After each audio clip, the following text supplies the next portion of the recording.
His Excellency Ferdinand R. Marcos Jr. Good morning, everyone. Ang ating mga butihing ama na mga lalawigan, please take your seats. The governors that are here today, all for the different provinces who will be recipients of these patient transport vehicles. And baka hindi alam ng iba, it is Gov. Darrell's birthday today. So nagdala kami ng regalo para sa iyo. The municipal mayors that are here, also all my fellow workers in government, ladies and gentlemen, good morning. Ito ay kung maalala ninyo, ay nung sa SONA, malaking bahagi ng SONA ay pinag-usapan ko ang healthcare, ang mga benepisyong ibibigay natin para sa ating mga kababayan, para naman maging mas magaang ang kanilang buhay na hindi nila inaalala na kung paano babayaran ang magpapatingin sa doktor, magpapagamot, magpapatest, lahat yon narinig nyo po. Kaya naman po, hindi po rin natin magagawa kung yung ating mga pasyente ay naka-stranded kung saan sila at wala silang ganitong klaseng sasakyan. Kaya ang ginawa namin ay sinabi ko, alam ko, dahil governor din ako dati, alam ko, ang sistema talaga, makikiusap ka, pupuntahan mo yung PCSO, at yung PCSO naman siguro tatanong sa Malacanang, bibigyan ba natin ito o hindi? Ito ba? Hindi, wala. Kinalaban tayo niyan, hindi pwede, hindi bibigyan. Wala na ganong klaseng mga usapan. Basta, ang aming plano ay napakasimple lang. Unang-una, of the, 1,452 LGUs in the country, cities and municipalities in the country, lahat ito ay magkakaroon ng at least one of these patient transport vehicles.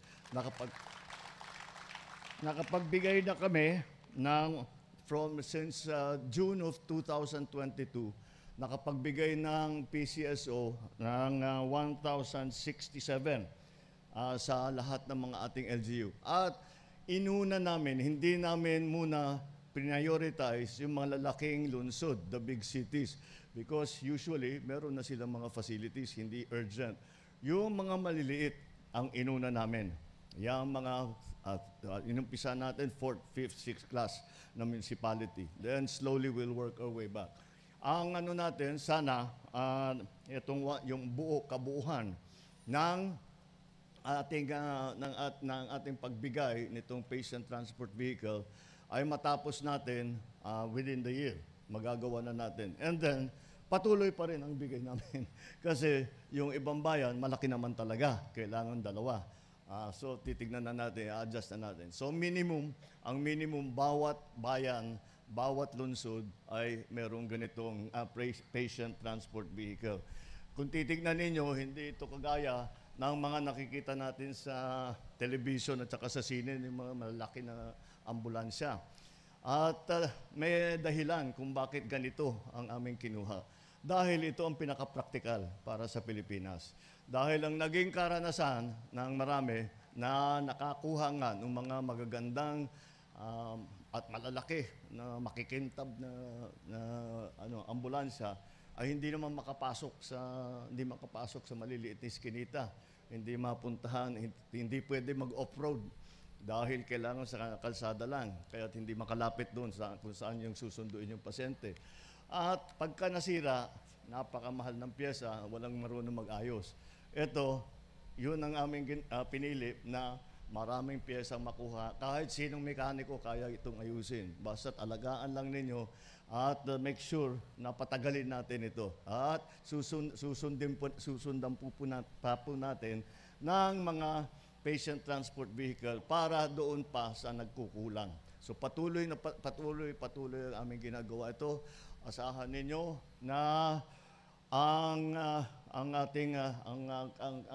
tibay ng katawan ng ating mga kababayan ay ang pinakamahalaga sa lahat. At nandito kami lahat ang pamahalaan upang tiyakin na lahat ng tulong na maibigay ng pamahalaan para sa pag-alaga sa ating mga kababayan ay ginagawa natin.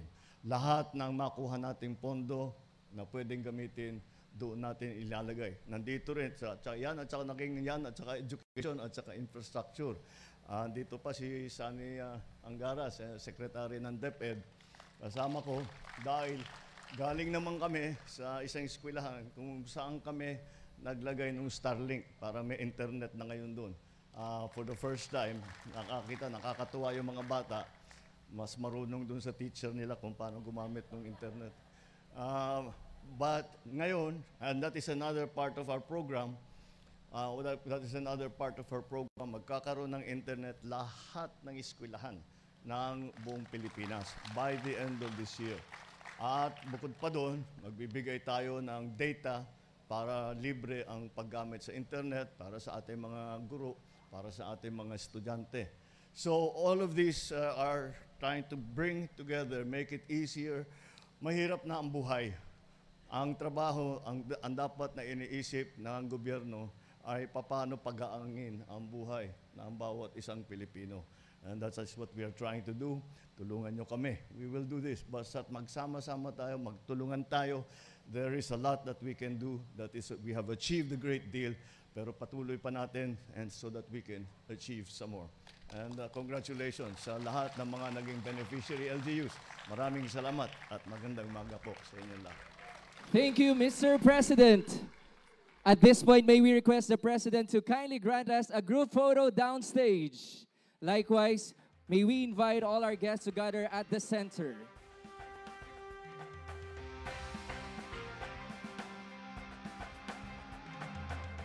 Get ready, everyone. At the count of 3,